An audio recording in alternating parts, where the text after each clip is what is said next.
Hey guys, it's your favorite sisters with the Confessions of a Reluctant Caregiver podcast. On the show, you'll hear caregivers confessing the good, the bad, and the completely unexpected. You're guaranteed to relate, be inspired, leave with helpful tips and resources, and of course, laugh. Now, let's get to today's confession. Hey, Jay. Good morning, Natalie. How are you doing? Yeah, I'm good. You know, the other morning I called you. I was up bright and early, and I sang the song. It was really, would you like to sing? Since I'm would. selfish and I always sing, go ahead. Well, I can't remember even the song I was so excited about. Then this is a failure. We have just okay, failed. I can do Rise and Shine. Rise and shine and give God the glory, glory. Rise and shine and give God the glory, glory. Together now. Rise and shine and give God the glory, glory. Yeah, I know. We love that song. We learned that at camp. Yeah, like when we were in elementary school. But this is not about us. That's true. It's about Bob. The concert is over, folks. Yeah, and you're welcome. We're going to move on because we have an amazing caregiver. We are so excited to have Bob K here with us. Bob's my new bestie. He doesn't Bob know got that up I'm really early. Bob got up early and he thought, I didn't sign up for this. Especially the singing. So. Yeah, that is Caregiving 101. I didn't sign up for this exactly. So, Jay, tell us about Bob. So I usually start with, we have a boy, and we always are so excited because the male caregivers so frequently are hard to find, to track down because they don't raise their hand as frequently as they should. Yeah. So today we have Bob K with us, and I'm going to tell you, Bob, when I read your story, I don't even know where to begin. For everyone that we have as a guest, we ask them just to tell us a little bit about their caregiving experience and narrative. And what you wrote me it's a letter basically, and it's beautiful. And in it, you shared that you and your wife, Pat, met through her ex-boyfriend, which was not typical. I think that's fantastic personally. You raised 2 children. You built a company working side by side. You struggled with the medical system. And then you walked with Pat through some of the most unimaginable parts of cancer. And you ended that letter with, even after 4 years, 4 months, 2 days, this letter was difficult to write. But if it helps others, and I love that, Bob. And I just want you to know that whatever you have to say today, I'm absolutely sure it's going to help others. And we are so blessed and excited to have you here with us today. Yay! Welcome, Bob. Thank you very much, and Natalie. I appreciate the kind words. So I'm ready. Let's get started. I love to start. I'll start. That's what everybody was like, what was that pause about? Yeah. It's okay. I was like, JJ, would you like to ask? I'll start. All right, Bob. I am ready with my first question. I love to always say, start from the beginning. You can, basically when you were born, but you can skip over to the good part. From the beginning, you were born, but skip through. So let's give a little backstory about you and your wife. I do want to hear about the how you guys met, and then kind of walk through to, hey, this is where caregiving kind of started though. But give us a little backstory because I got to know about your little life. Oh, okay. I met Pat when she was 16. I was a senior in high school. My best friend was dating her, and they were part of a church group that the church was literally right down the street from Pat's house, about 2 blocks away. Mm-hmm. I lived many miles away out in Agora out here, and I had a little motorcycle. I would come out to visit. I played guitar, was part of the youth group. And so over the years, we became friends. And one of the things that would later on to turn out to be ironic is we went to a small youth group meeting up in Big Bear. And right down the street at the same time, they were building the Big Bear Solar Observatory. And 100 years later, our company would come to work for the Big Bear Solar Observatory. Okay, that's really cool. It was cool. Went up to, it's a little town right on Big Bear Lake called Fawnskin. Mm-hmm. And they built the observatory out on a jetty that they built out on the lake to surround it with water to make it easier to observe the sun. But I'm not kidding you. It was like, it couldn't have been more than a half a mile away from the camp where we went. So I went to her grad night when she graduated. Mm-hmm. And from there, the relationship grew. Yeah. And then I don't know, we were we used to sit in the car in the parking lot, dark part of the parking lot, and do a little necking.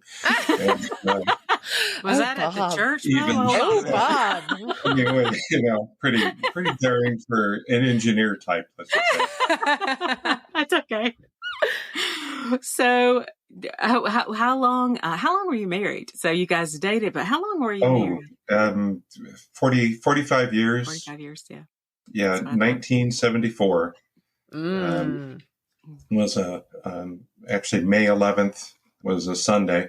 Yeah. And so I still remember the night I proposed. I did in fact get down on one knee. Oh. It was just out of the blue, and I couldn't believe she said yes. We had nothing. I had my old, ancient station wagon that burned more oil than it did gas. I had a Jeep like that, Bob. Oh, did you? Yeah. Oh, man. But it was good. I loved that Jeep. Yeah. It was great for the summer, and that's it. Oh, yeah. I at 19, I had known Pat a little bit already. I got thrown out of the house. Part of my craziness at the time, I had actually planned to go to school in Indiana to become a pastor. Yeah.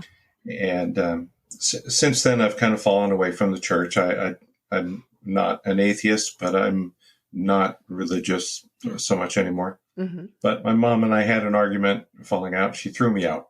Mm-hmm. And I mean, literally everything I could fit in my station wagon. Within a week of the argument, I was gone. Yeah. And a friend of mine was kind enough, after sleeping in my car a couple of nights, his parents rented me half a room. And so, but what I remember at that time was the support that Pat gave me. Yeah. And we had nothing. So as a date, we would go to the local park, buy some cheese and bread, and that was our date. Sitting on a blanket at the park. And I remember fondly the support. And that was where I realized it was a lot more than just friendship. Yeah.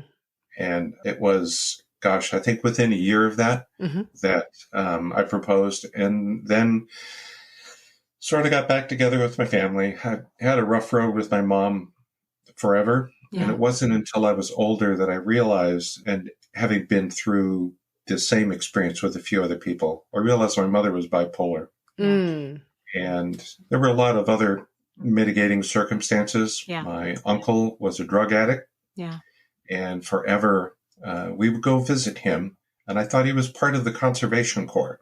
Oh. What he was in was a low security prison. Oh, wow. Parents never explained it to me until he lapsed, robbed a liquor store with a gun, and ended up in Chino State Prison. And when we went to visit Uncle there was the Constantine wire all around the place. The guards had to search everything. And at 15, I was kind of, whoa, what was that? Uncle was not the cool dude I thought he was. Yeah. So, we kind of went through a lot. The other thing that I didn't put in the letter was that when I first met Pat, she lived in a separate garage. They had built a little room on the side of the garage, and that was separate from the house. Well, the reason for that was that her stepdad was abusing her. She never spoke of it to me until we'd been married for quite a while. And even then, I know less about it than other family members. Yeah. And she always tried to protect me from things, and I don't think she wanted to show weakness. She had a bit of Irish in her. Oh. She was very tough. Yeah. So we got married in 74. Yeah. And, at the time I was a truck driver, literally. She was working as a credit, for credit management at Sony and Fisher. She bounced around a lot. Yeah. I remember one day very well, I was on the loading dock trying to load up my truck, and there was a fellow, his name was Doug Bronzy.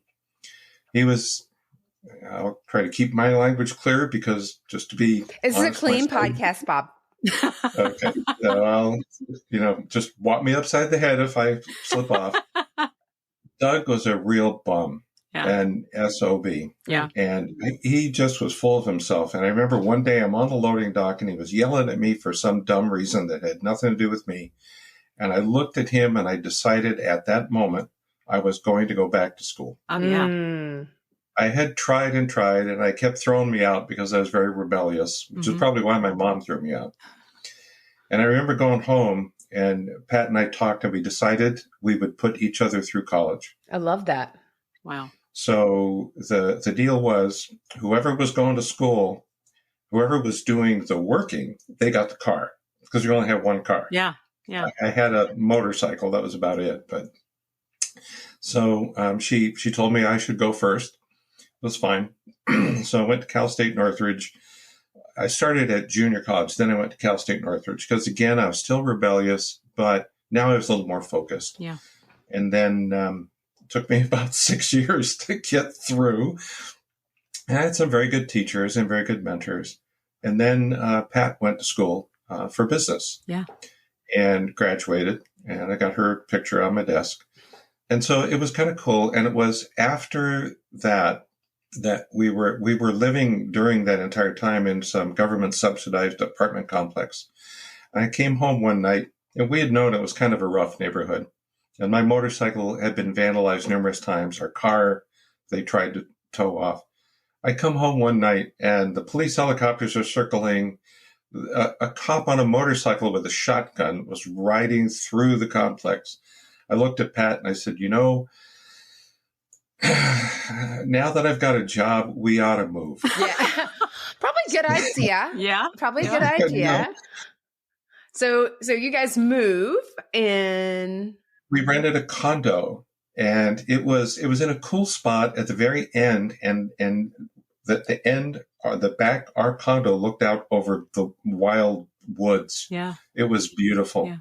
And so Pat finished up going to school there. And about a year after she graduated, she was the first in her family to go to school. Wow. Originally from Indiana, a bunch of farm folks is the way she used to describe it, fighting Irish kind of thing. So, her family was really proud of her. And I was too, that she pulled herself up and became, a business person. Yeah. Out of, and nothing bad against the rest of the family. But for her, I didn't realize at the time, I think, kind of fall back here just a little bit. I didn't realize at the time how much she looked up to me. Mm. And it was actually quite the other way around. Yeah. I was always impressed. She was on top of stuff, handled stuff. Me, I'm the left half. It's like something happens, takes me a second to kind of figure out what the new road is, Yeah. Whereas with her, she was great at guessing and just, try this, try that, and then it works, right? Right. Sounds like a perfect partnership. Oh, it was great. Yeah. And so at the condo, some of the things she did that have stuck with me forever. We had a couple move in next door that had just immigrated from South Africa. Didn't know anybody here. Didn't have any family here. And so on Thanksgiving and Christmas, she made it a point to invite the strays, as she called them, to give them a place to be. Yeah. And I always thought, what, that's a measure of somebody's heart. Yeah, absolutely. Yeah. Absolutely. So let me jump. I'm going to jump fast forward because you have life. Like life happens and you guys start a business. You have kids and life probably goes as normal ups and downs, right? Normal ups and downs as you would expect. And at some point, care starts to come into your life. The need for care comes into your life. But before we start that, I'm going to take a break. Okay. We'll be right back. I don't know about you, but my inbox is always cluttered with useless emails. But there's one I always open, the Confessions of a Reluctant Caregiver newsletter. You may say, Natalie, what makes yours so special? Well, I'm biased, but don't just take my word for it. Here's what our subscribers say they love. First, it comes once per month, and you can read it in under 5 minutes. Next, you'll find amazing tips and resources to use in your everyday life. And who doesn't love a recommendation? These sisters do, which is why we share sister-approved products and discount links to save you time and money. And of course, you're first to know about the upcoming month's confessions. Just like our show, you're guaranteed to relate, be inspired, leave with helpful tips and resources, and of course, laugh. Go to our website, confessionsofareluctantcaregiver.com, to sign up for our newsletter today. Hey, everybody. We are back here with Bob Kay. He has given us the background on his life and his relationship with his beautiful wife, Pat. So he's got this, Bob, you got this wonderful story, this love story, this partnership, and you've got this life that you've built, but caregiving starts. And tell us a little bit about when it began, when you noticed that need, when that started. It started earlier than I realized, actually, because Pat had gone through brachytherapy, a couple of other things. Her version of breast cancer started with cysts around the margins. And she'd been in and out. They did biopsies, and then they did the brachytherapy. We thought everything had been fine. I had been through some shoulder surgery. As part of the pain pills they gave me was some OxyContin. I had a bottle of 25 of them, and I put them right here in the bottom of my desk because I didn't like them. I took one, and it was great on the first day, but after that, and I stashed the pills away. After everything had passed and Pat had passed away, I went in that drawer and I discovered those pills were gone. She was a very tough woman. So she'd been in a lot of pain and took those pills before the doctors finally owned up that she was sick. So because of the business, the business up and down, but overall, mostly because of Pat's business acumen, I'm the engineer, she was the business marketing person. We did good enough. We had an opportunity to buy our retirement home, which is on a lake up in Montana. It's the most beautiful place on the face of the planet. And we would go visit all the time. Sometimes she had to go by herself because of the needs at work. It was our 45th anniversary. We were up there. And she'd been having a little trouble moving around. Her hips were bothering her back. The ride on the airplane was a little difficult. But we went up to celebrate. And on our anniversary night, it was our 45th anniversary, she showed me the medical test report. She had just gotten it, downloaded it, and it confirmed that she was at stage 4 breast cancer at that point. And she'd been back and forth, and I have terrible feelings about the medical system because she was denied mammograms at one point, even though it was obvious something else was going on. Wow. They claimed that she was clear of the cancer. It was not true. So I remember very well the very next morning after she told me, I got up and I made her French toast breakfast. It was at that point we went back and decided that we would talk to the doctors about starting chemo. What had actually happened was by that point in time, the cancer had already metastasized into her bones. Because they were not giving her the mammograms and the doctors and the insurance companies kept reducing, if you will, the amount of preventative care, it had metastasized into her bones. Her back bothered her. She went to a chiropractor to figure out what was wrong with her back. And it's a good thing I don't know who this person is because I would be in prison. He adjusted her back and fractured her spine in 2 places and her hips in 2 places. And up until the day she died, the majority of the pain came from those broken bones. So I didn't realize that it was at that moment that the caregiving started.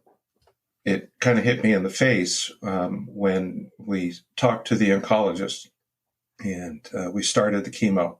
And it started, I forget exactly how often we went at first. My daughter helped quite a bit. We made sure that one of the 2 of us was always with her when we went. I think the part that hit me in the face the hardest, though, was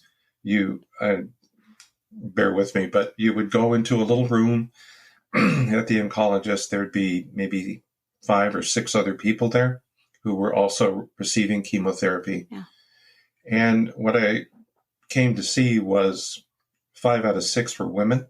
Half of them would tell me that their husbands left them when they found out that they had terminal cancer. Mm. It was like, that is not going to be me. Yeah. Yeah. So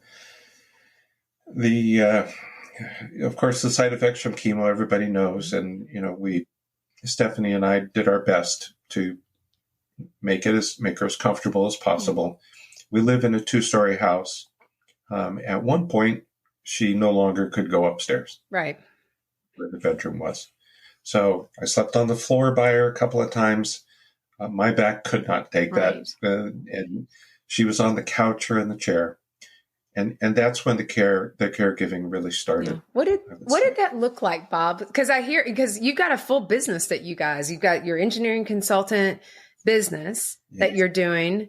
And, she has cancer. It's pretty advanced, and you're coordinating with your daughter. And what does that caregiving start to look like, and time, and you can throw in some feelings in there if you feel like it. Well, I was just trying to think of the things that are most important. So we actually are 2 companies. Pat and I had started up a robotics company in 2016 to try to build robots, right? And that's pivoted now based on that experience. But Pat was leading the marketing. The whole time we ran the business, it was Pat that made the business go. I am just the engineer. So I learned a lot from her, and vice versa.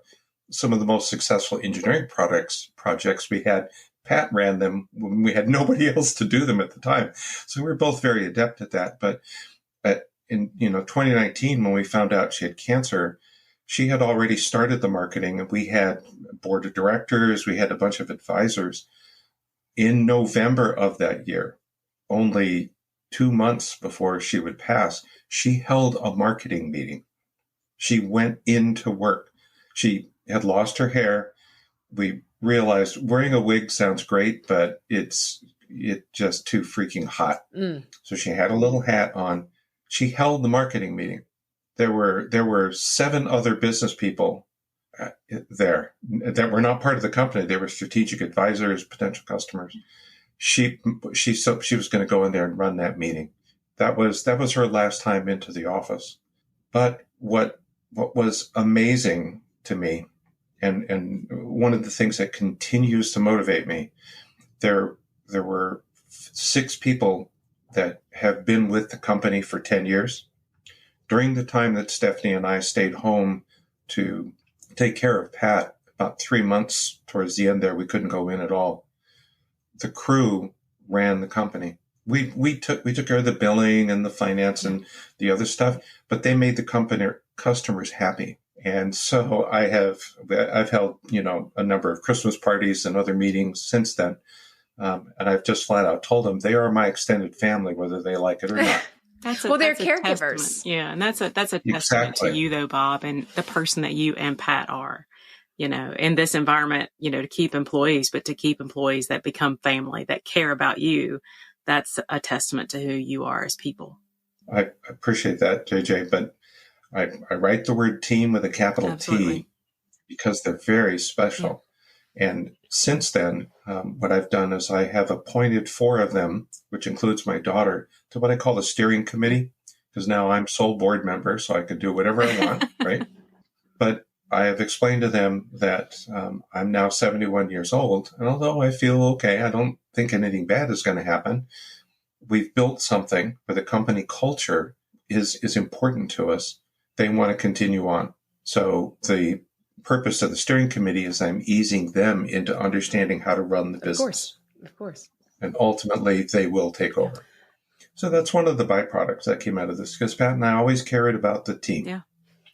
We've always struggled when we had bad people that it took a while for us to see them and get rid of them, versus the ones that were, we were together. We were the team with a capital T. So they inspire me continuously. My daughter, same thing. When it was very clear the chemo had to continue on, we had talked to Pat, and she elected to have a port put in. Mm-hmm. You get tired of getting stuck with the needles. Well, Steph and I had to learn how to clean and flush the port here at home. We got a hospital bed. There were times where we had to arrange for an IV. We had a couple of times that we had to call emergency, and because she reacted badly to the chemo or had a moment.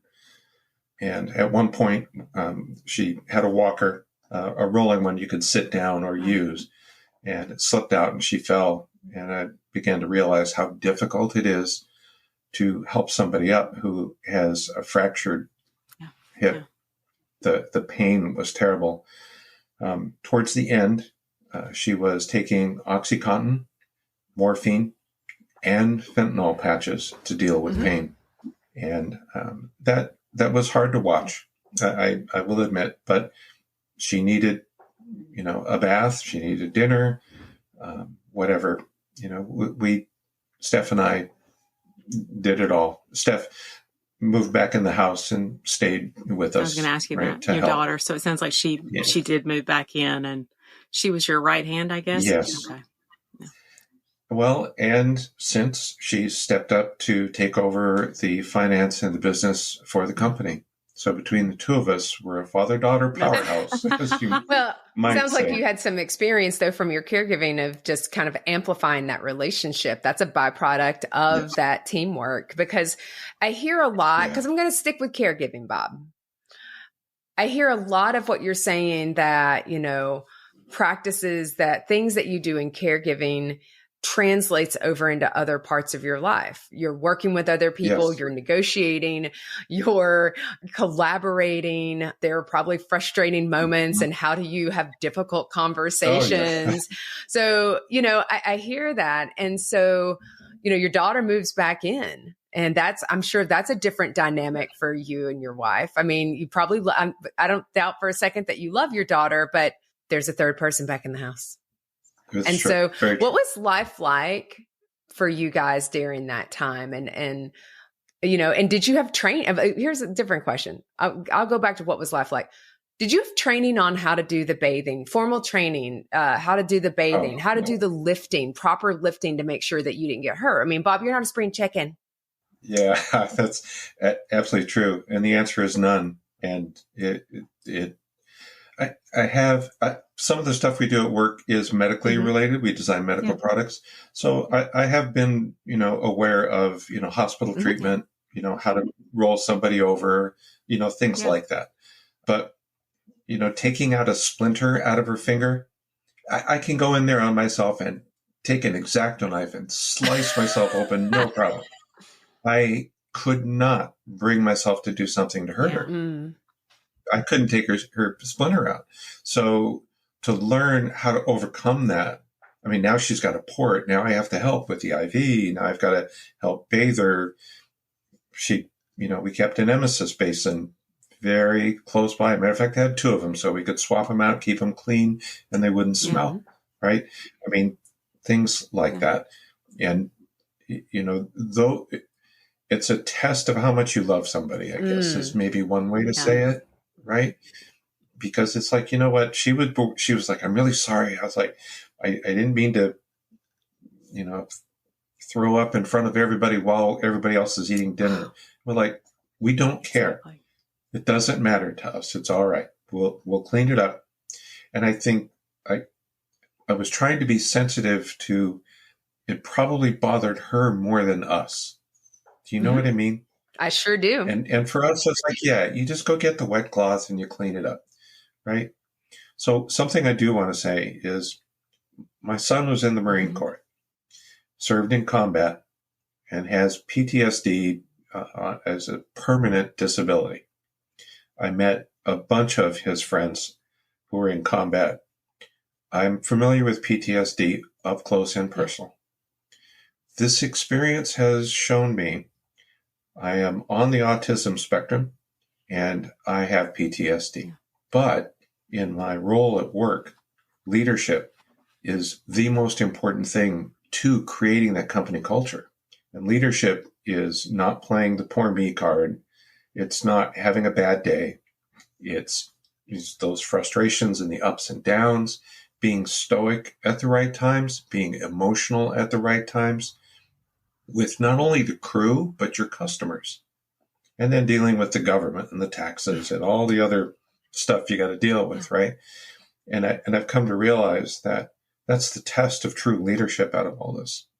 If you want to take this caregiving experience and say, well, how do I put a silver lining on this?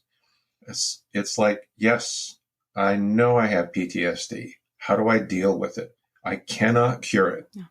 I'll just tell you up front, until the day I die, I will still have all those symptoms. I can't go to the movies with friends. I can't watch movies. Movies are one of the worst triggers for me. And I could be watching Harry Potter and just have a moment where I just cry my eyeballs out. I can't do that when I'm with somebody anymore, right? So one of the things I've learned is not compartmentalize, but how to separate that part, because unfortunately, showing weakness as a leader is only good for a certain part. Past another part, you got to be George S. Patton. Like, yes, I'm sending people to their death. Yes, I've been shot in the arm, but we need to go take that hill. Now, in my case, it's because I need to make the company survive for my extended family and my daughter. And so you have to overcome those things. And I think recognizing that, taking the personal time to recognize I'm also on the spectrum. If I get prevented from solving a problem, it can become a real issue. And I have to learn how to deal with that. So are you attributing the PTSD in your mind to the caregiving experience with your wife? Absolutely. And what are some of the things let's go a little deeper, because we're a little high level right now. So what are some of the thoughts and feelings and actions? What are some of those things that you really say? Because I can tell you, as a mental health professional, we would say PTSD would not be attributed to a caregiving experience, which I'm like, that's awfully clinical. That's awfully rigid. But tell me some of the emotions and thoughts and feelings that you had that really you say, this is a traumatic experience to the level that, I believe that it could be clinically diagnosed. So tell me, what are some of the things that happen? I have some friends that worked at Boeing, and I watched the TV show about the Boeing experience with the crash of the 767, I forget which one it is. There was a scene on there with a dad who had to testify in front of Congress. His daughter was killed. And he said to them, this is a great story to you, but I've had to tell this story 50 times over and over and over again. Having to deal with the banks, the insurance companies, the property change. I have had to explain that story. And every single time they make me explain the story, or pull out the death certificate, or this or that, and way more than 50 times. Even to this day, one of the banks refuses to take her name off of one of the loans. Like, I have the death certificate. Why do I have to explain this again? I got to pull the death certificate out and do this again. And Natalie, the problem, ultimately the thing that makes that hard, the event that ties this in, was that 2 days before she died, she was in the hospital because she had had an episode we just couldn't handle here at home. And I remember she was taking morphine, like strong, and they put fentanyl patches on her. And she was laying in bed, and she had a lucid moment, and she looked up at me and said, "This is it, isn't it?" I said, "Yes."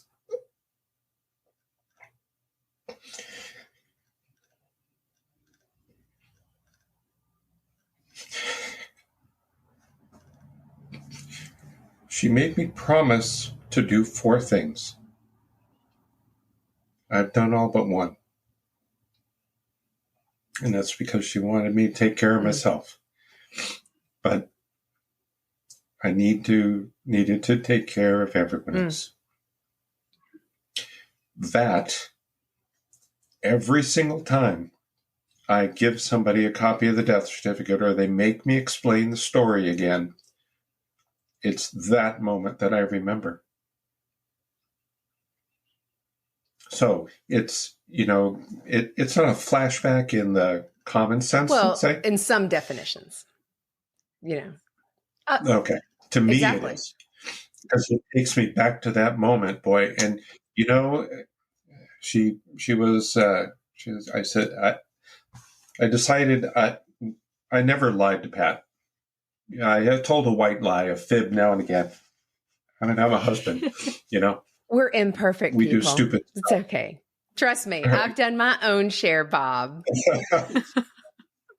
That makes you human, right? So, I wasn't going to lie to her then. So I told her, yes, this was it. And she said, we had a pretty good time together. Well, I'm going to stop real quick and take a break. Okay. And we'll be right back. If you like confessions, we have another podcast we'd love to recommend, the Happy Healthy Caregiver podcast with Elizabeth Miller. As a fellow Whole Care Network podcaster, we love how Elizabeth chats it up with family caregivers and dives into their caregiving and self-care strategies. Just like us, Elizabeth believes that family caregivers are the experts in caregiving. Beyond the informative conversations, Elizabeth reveals the tried and true resources and practical self-care tips that empower caregivers to prioritize their health and happiness. You can find the Happy Healthy Caregiver podcast wherever you download your favorite podcast or go to the website at happyhealthycaregiver.com. Hey everybody, we're back here with Bob Kay, and we've talked about the experience with his wife and PTSD that can come from that trauma. But Bob has been very honest with his wife in those last days. And Bob, I'm incredibly, I do believe in PTSD from the trauma. I think about when our dad passed. And interestingly enough, though, he passed with no warning. And I guess in hindsight, I wish I had had that moment, even if the journey had been a longer illness for me. I wish I had had that moment to say, because there's so much I would have wanted to say, I guess. So, yes. And I think the thing I keep hearing from you over and over is how you've taken that experience and how it brought you closer to your daughter, how it made you a better leader, a better business owner, a better person for you. I mean, she kept pushing you even in her worst time. And yet on the other side of it, sir, you never left. You never quit. You never walked away. You did the best that you could. And this is what happens. This is the hateful, terrible truth. And we don't talk a lot. I think the parts that you're talking about around the death certificate, that repeating of the story, because I think that's, as a healthcare system, we require people to tell the story over and over again. And that's something that is not done well and tracked well because of a lack of technology, honestly, and how, we can use the same system. We have to enter it every time and just tell us the story. And I think it's, when it becomes personal when you have your own personal experience with it. Because it's easy for, anybody to say, okay, well, just tell me what happened again. What is that, sir? Yes. But once you experience yourself, I think that's where empathy is built. Yeah. Compassion. Yes, I completely agree. And a really good example of that, Natalie, is of the Marines that I met when they're not well, when they come back. And someone does this thing of thank you for your service. I now understand firsthand why not only is it meaningless, but that automatically makes them put you in a category that's not good. Because but it's exactly the same thing as with me when someone says, you have my condolences, I'm sorry for your loss. They're saying the wrong thing because nobody's told them how to deal with it. So like with the Marines, it's not, you don't need to say thank you for your service. You're like, hey, dude, you need a cup of coffee? Come on over, right? You want me to buy you lunch? Or it's just, hey, you want to have a beer? And it's you should never ask. Never, ever ask, like, what did you go through? If they want to talk, they will. And then what you do is listen. Now, what my daughter has taught me about the condolences part is exactly the same kind of thing, except I've learned that unlike the Marines are rough and tough, right? It's like, no, you need to be a little more gracious to say, thank you. I appreciate that you're sharing, that you're trying to be gracious, right? So I have to forgive them for not knowing what to say. That's it. Do you see what I mean? 100%. Because here's the thing, Bob. It's, as a caregiver, it's just another way I have to care for another person. So when I tell people that, if I say our mom has Parkinson's, our mom has, or my husband's a head and neck cancer survivor, it's always automatic. It's not because we're Southerners. It's like, oh my gosh, I'm so sorry. And a lot of people will automatically say, oh, that's okay. No, it's not. Just say thank you. Just, okay, thank you. Yeah. Thank you. I appreciate that. But people don't know how to approach caregivers. Yeah. That's what this comes down to. Yeah, I just don't know what to say. Absolutely true. A lot of times I'll tell people, that sucks. I hate that for you. Is there anything I can do for you? Can I do something for you? Because you've already served. Yeah. Yeah. One of our longest running clients, I'm Armenian. It turns out Alan's also Armenian. He knew Pat, because she had done the billing. He kind of, knew her. And when he found out she passed away, he came into work while I was there and gave me a hug. Forever, Alan will be my friend. It's the power of a hug. Well, he gave a crap, and he and so in a way, he answered the question properly. You know what I'm saying? Instead of saying, I'm sorry for your loss, it's just like words aren't going to cut it. Come here. Physical connection is powerful, especially when we're in our hardest times. I can tell you, because I don't think JJ will mind. JJ and I were talking the other night, and there were some tears involved. And she wasn't mad. She was just hurt. And I was on the couch, and she was sitting on the chair, and I felt this human connection that was like, she needs a hug. She needs a hug. And so then, and it's going to be all right. I love you. I accept you. You know what I mean? And we all need that. That's so in all of our fierce independence. And I am a fiercely independent caregiver. Yes. Like, Bob, I ran a company and I'm all like, and we'd like to joke about having snot sandwiches. Oh, yeah. Because some days are hard. I don't know if but I've had handful of snot sandwiches where I feel bad for myself and I can't believe this has happened to me and I didn't sign up for this. And then I get mad for a while, but there's the power of connection. And that's why we do the podcast. Like, we talk about it and we make it comfortable and we talk about the hard things. And when you talk about it, it all of a sudden feels much more manageable. Yeah.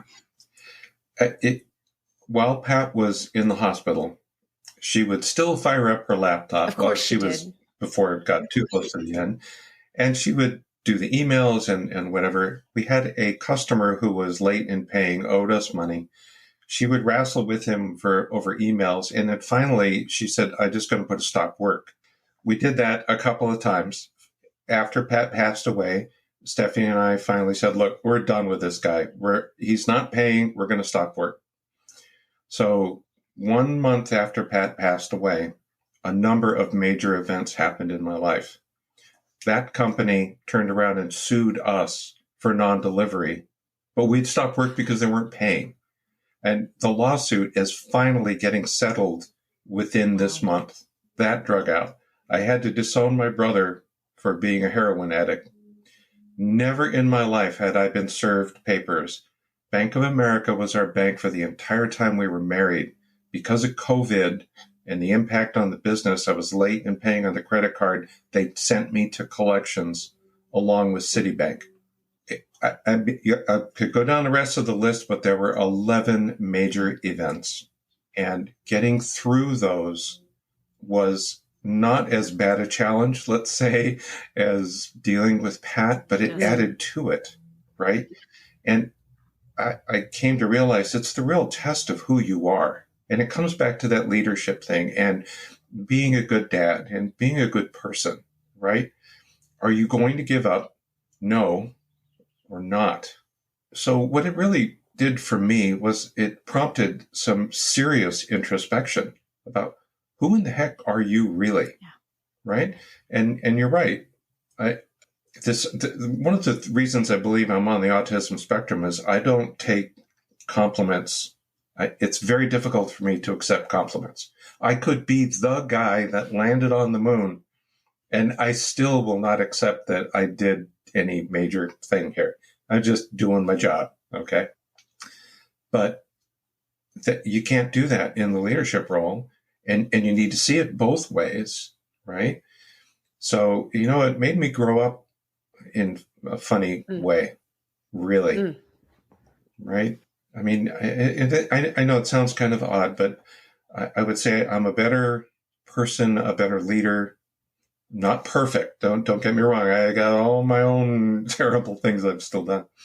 But one of the things that I started doing as self-therapy is I've started mentoring. And even though the business, it's only just recently, we've finally gotten back in the black after 4 or 5 years. Throughout that whole time, even when I've come home and thought, oh my God, how are we can't meet payroll. How are we going to, get the taxes paid? And I'll get on the phone with some young college student that's got some gadget they want to launch as a product and they need help. And I found that by giving, I get better. Other care is the best self-care that you can find. Yeah. I'm going to tell you that right now. Other care is the best self-care. Yeah. And Jay, we're at our time. Holy cow. Oh, no, don't be sorry. Don't be sorry. Good gracious. We have to do some sister questions, though. It's true. So this is the best. Okay, I love that. I'm ready. Jay, you start because you know mine. So I saw a coffee mug in your hand. So was that a gift or are you a Harley rider? I think we need to know. And if so, what model? Both. Pat and I when we dated, she rode on my little Yamaha 250 everywhere with me because I didn't have a car.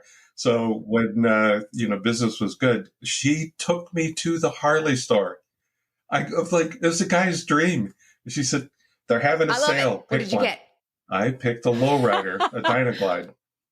And I've had 2 of them. And I still have the one. And I put everything on the back. I ride up the coast highway, put my camera, take pictures. She'd say, go away for 3 days. Go take pictures, do what you like. So, of course, she bought me the mug. And I say that, Bob, because our dad was a big Harley rider, but some of the pictures, my favorite pictures, where Mom, she has advanced Parkinson's, but he would put her on the back of his bike and they would ride. Yeah, he had an electric glide, so the tour pack could surround her so she could stay in. So that was her. That was freedom. That was the freedom. Yeah. So I will tell you, Bob. I had a street glide. My husband has a street glide, and so we also had a big bear chopper. We're motorcycle people, and so I can tell you right now, I like to pretend I'm a 1%er, but I've got full chaps and all my leather and everything, and we love to ride. And there's something so freeing, and that's definitely a self-care, like definitely a self-care when you can get on the motorcycle, have that wind in your face, and there's nothing else. I knew, Jay, you were going to ask about the Harley Cup because I was like, I already saw the Harley Cup. I knew he was one of my people. Harley brings me joy. We talk about things that that bring us joy, and they always immediately remind me of my dad, and that's a joyous thing. Yep. Yes. All right. So, Bob, here's my question. What is your favorite guilty pleasure? The one thing that you do just for you? I've been a video gamer forever. So once after Pat passed, my son lives in Montana. He moved up there to get away from the heat because it's cold up there. So it's one of the triggers, right? My daughter had an apartment out in Oxnard, a little ways away. So they bought me a PS4 for my birthday. And we started out every Sunday night, the 3 of us would get online together and play. Not realizing when I was way back in college before all this took off, I used to write my own computer games that would play. So they've introduced me to a number of different kind of games. Some are the first-person shooters, which are good for guys. But there's a couple that are role-playing games that are good. And so that's my guilty pleasure. I'm going to tell you that sounds crazy. That's one of our most unique ones. We've not heard that. They don't know about our Atari, our Nintendo skills. Those kids have no idea about our skills. We love Jeopardy. And because my name of Jeopardy on when we used to have, I can't even remember, it was Coleco. And we had a Coleco. This shows you our age. Yeah. But Emily and I and JJ and I would play, and my name was Snotty. And then that way, when I'd click in, I'd look at them and I'd go, Snotty Nose. Because I thought that was so funny. So just FYI, although I prefer the easy, like Duck Hunt, like I like Frogger. Duck Hunt where I can have the Frogger. I like to keep it simple, stupid. So, well, Bob, thank you so much for being with us. This has been such a pleasure. We absolutely love you. You are definitely a brother in care and sharing so much. And we are grateful to have learned more about Pat and all the wisdom that you're offering. Guys, until we confess again, we'll see you next time. Well, friends, that's a wrap on this week's confession. Again, thank you so much for listening. But before you go, please take a moment to leave us a review and tell your friends about the Confessions podcast. Don't forget to visit our website to sign up for our newsletter. You'll also find a video recording of all of our episodes on the Confessions website and our YouTube channel. Don't worry, all the details are included in the show notes below. We'll see you next Tuesday when we come together to confess again. Till then, take care of you. Okay, let's talk disclaimers. You may be surprised to find out, but we are not medical professionals and are not providing any medical advice. If you have any medical questions, we recommend that you talk with a medical professional of your choice. As always, my sisters and I at Confessions of a Reluctant Caregiver have taken care in selecting the speakers, but the opinions of our speakers are theirs alone.